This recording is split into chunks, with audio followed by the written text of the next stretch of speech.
Hey, this talk is an introduction to Swift Keypaths. And before we actually talk about Swift Keypaths, quickly about me. Ohio, I'm Benedikt. I'm on Twitter as @Terhechte. I also have a blog where I write Swift guides called adventure.me. And I co-host a Swift podcast called Contravariants. That's enough about me. Let's go to Keypaths. Keypaths are a feature that was introduced in Swift 4. They are type-safe shortcuts to read-write properties, and they are composable. We will learn in this talk what this means. But first, they are not related to the Objective-C keypaths that you might use and know from the former days, like what you see here or what you see here. This is the way of the dodo. It's dinosaur stuff, and this is not related. Actually, the Swift keypaths, the modern ones, they don't even work with Objective-C. So what do we want to achieve? What do we want to learn in this talk?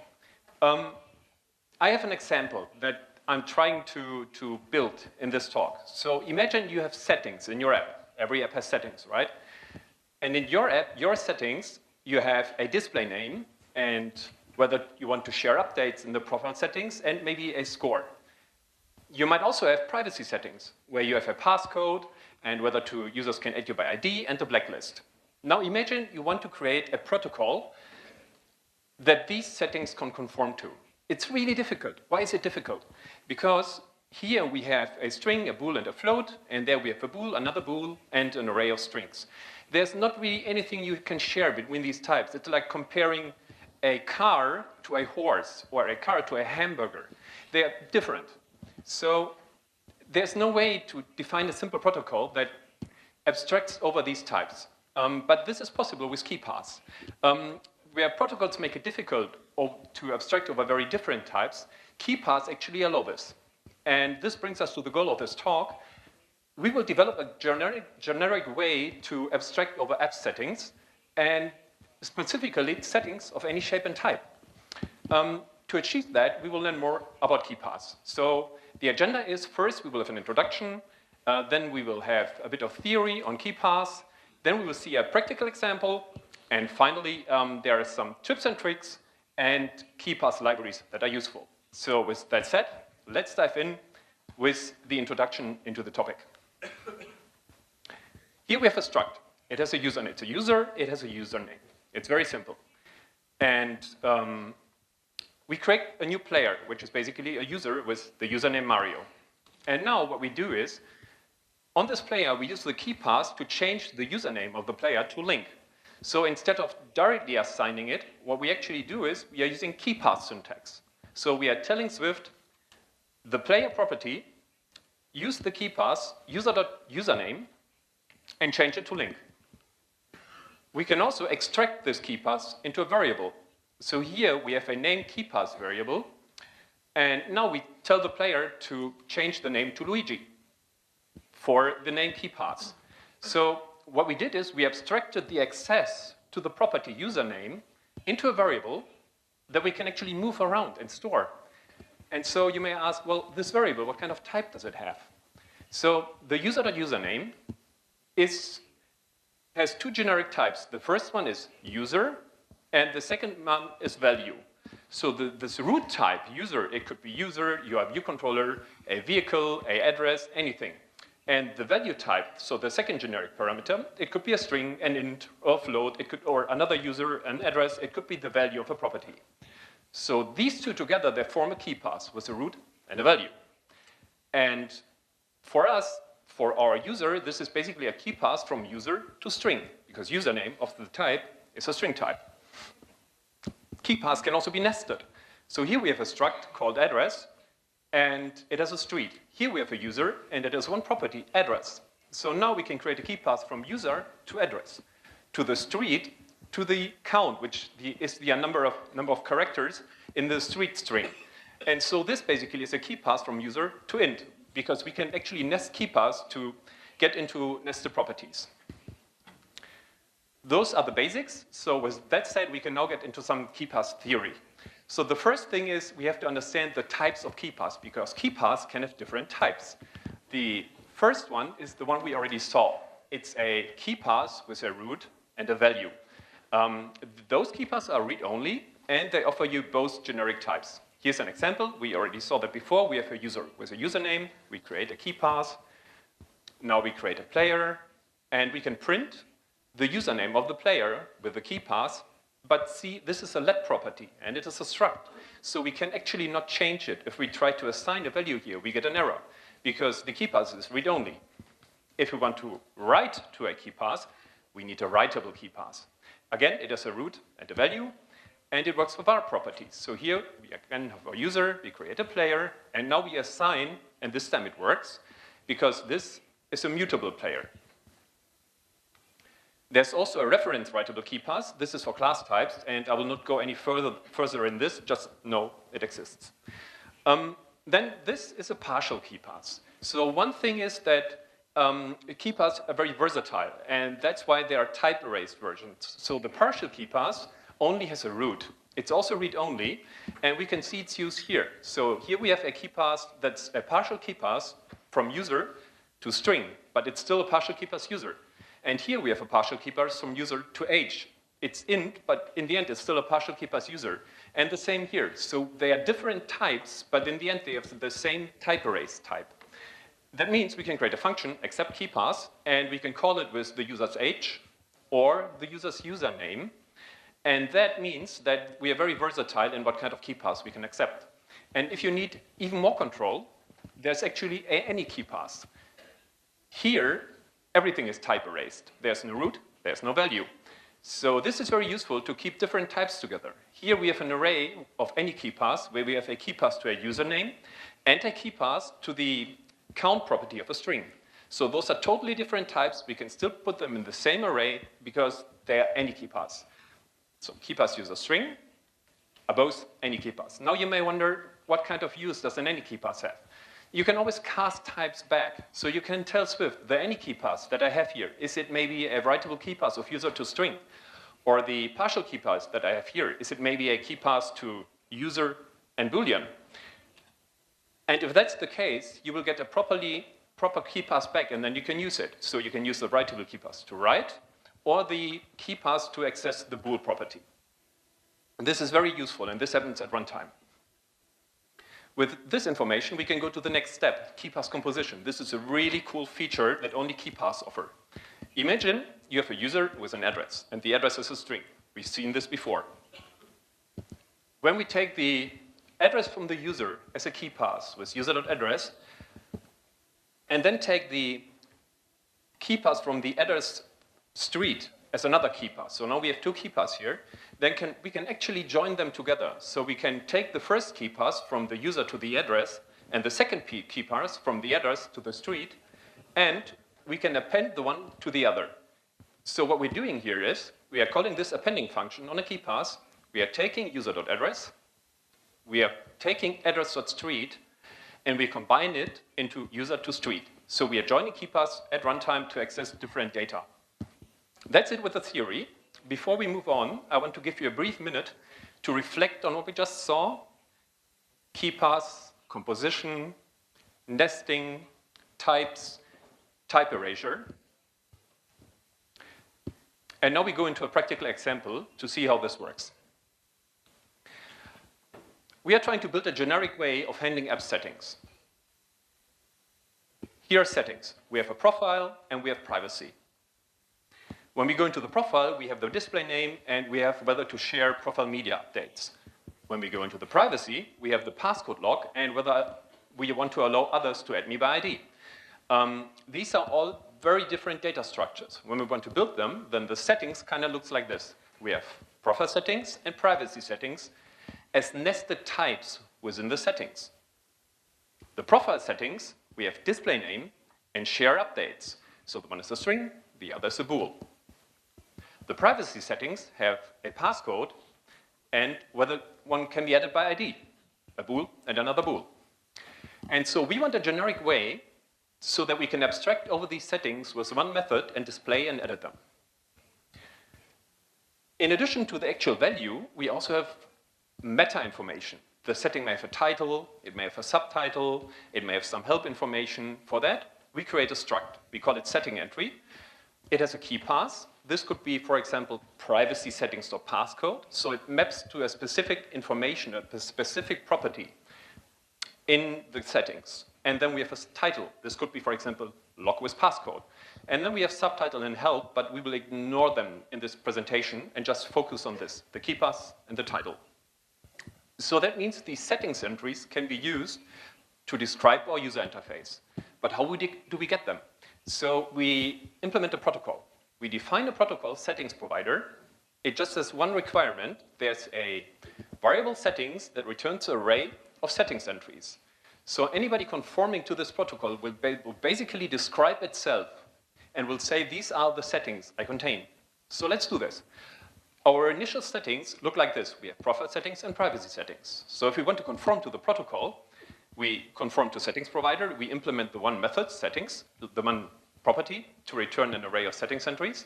And this is what we return. We return a settings entry for the profile, which is a key path to the profile settings on the settings. And we return another settings entry, which is another key path to the privacy settings of the settings. Now we do the same for the profile settings. Again, here we conform to settings because the profile settings have more settings, right? In this case, we return the key path to the profile settings display name as display name and to the profile settings share updates, so to the actual values that we want to edit. Similarly, we do the same for the privacy settings, where it is the whether to add me by ID and the passcode log. Once we have all this implemented, we can actually start writing our method. So our initial method, I called it edit settings, has one argument, which is a provider. So you can see how we call it. We get our app settings, and then we call it with our app settings, with the base type that we have. So the first thing that we do is our provider, as its type, is a settings provider. So it only has one thing that we can do. We can iterate over the settings. So we say for setting in provider.settings, and then we can use Keypaths to get the value that the settings have for our settings struct, for our settings information. So here we get the value by asking the provider to give us the information the property it has at the property setting.keypaths. So we are iterating over the actual value.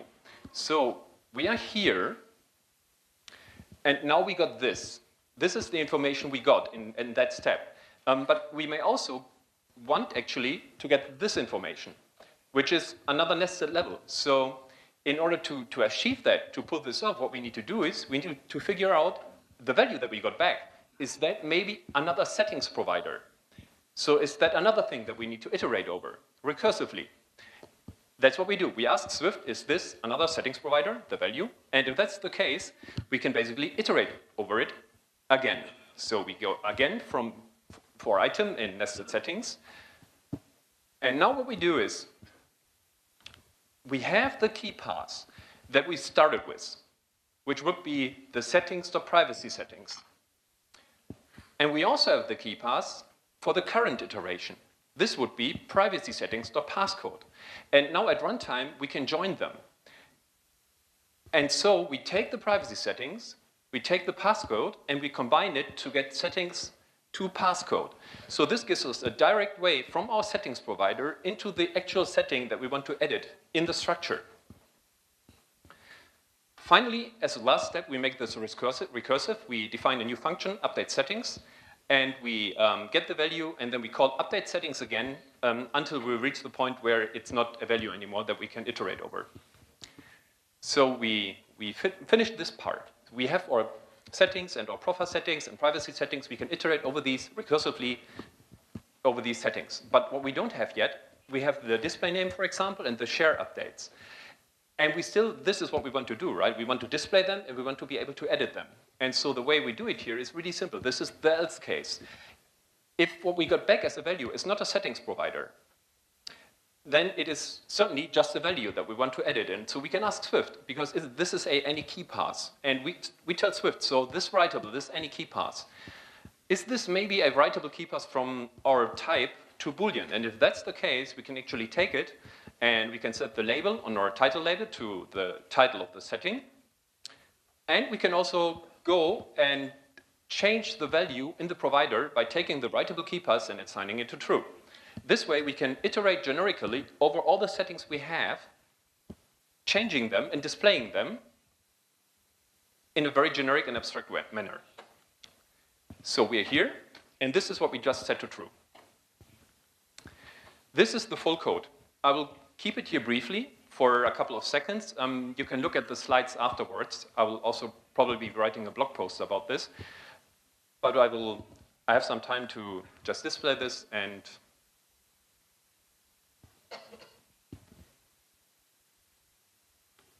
so what did we achieve here?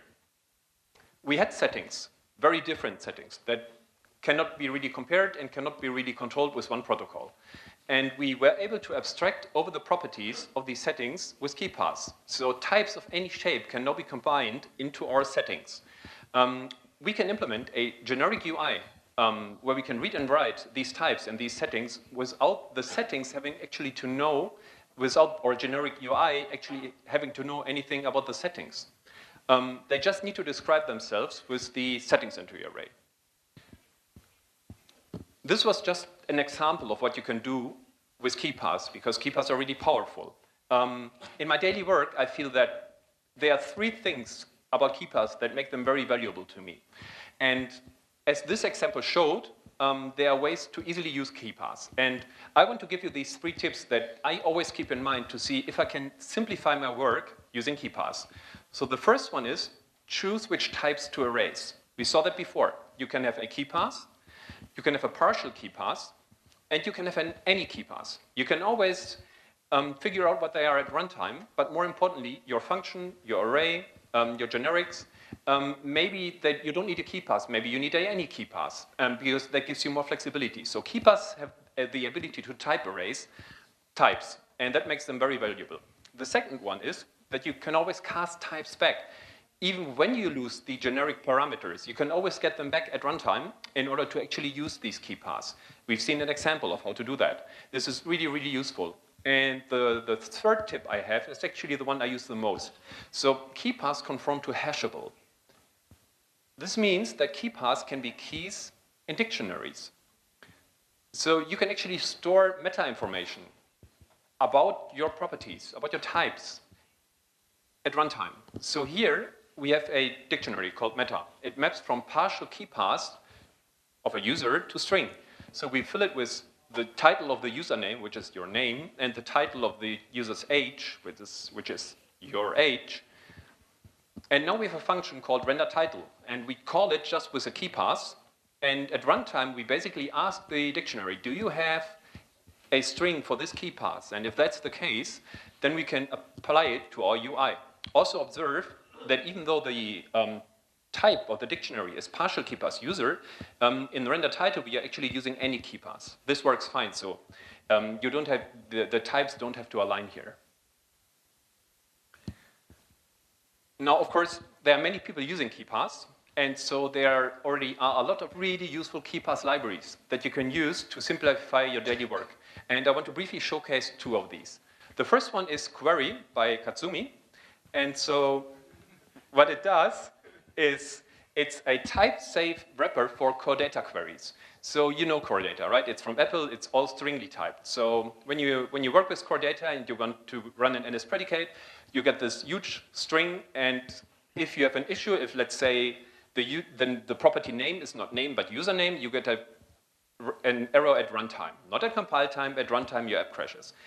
And with query, you can basically create a core data query by saying, the person is what I want to query, and the person's name has to be Mario. And if the person has a username instead of name, then this will not compile. So you gain compile time safety by using Keypaths. Another library is KeepAskIt by Pradey. I hope I pronounced this correctly. He's a French guy. He provides really useful abstractions for easier Keypath usage. So here are some examples. You can say you want to filter your contacts where the last name, context is an array of persons, obviously, where the last name is web and the age is smaller than 40. Or you want to calculate the average of the age of your contacts and round it. Or you want to get all the contacts with an age between 20 and 30. Or you want to group your contacts by a last name. So this is very useful, and it's a nice library to use. And he also offers, and this is fantastic, a way to easily sort by multiple properties of your data. So here you can say first sort ascending by last name, and then descending by the address, and then the city, and then the name of the city. This is really, really useful. If you ever try to sort multiple things, ascending, descending, and you have structs, and you can't use an assort descriptor, this is really useful. To recap, what did we learn? So we saw that keypaths are type safe and type erased and hashable and composable.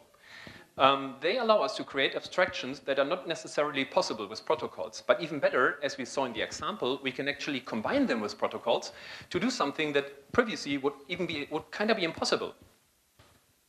There's more information. So I have a lot of links here that you can, if you want, take a picture, but the slides will also be released where you get more information about Keypaths. I'll wait. 5, 4, 3, 2, 1. I hear a lot of clicks. I'll wait another 2 seconds. Okay.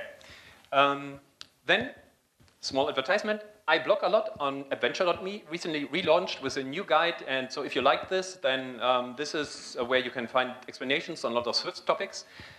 I also, if you like my voice, run a podcast with my coworker, Buzz Thomas. You may know him. He runs the Swift Weekly Brief. And together we have a podcast that roughly comes out every 2 weeks, and we talk about Swift and related stuff. And finally, now you may wonder, what is this company where Benedikt and Buzz work together? That's XING. We are located in Hamburg. It's a social network. It has 50 million users, native apps on all platforms, and you know the drill. We are hiring. If you want to work in Germany, look at that nice picture of Hamburg. Feel free to contact me. And that's it. Thank you for your attention.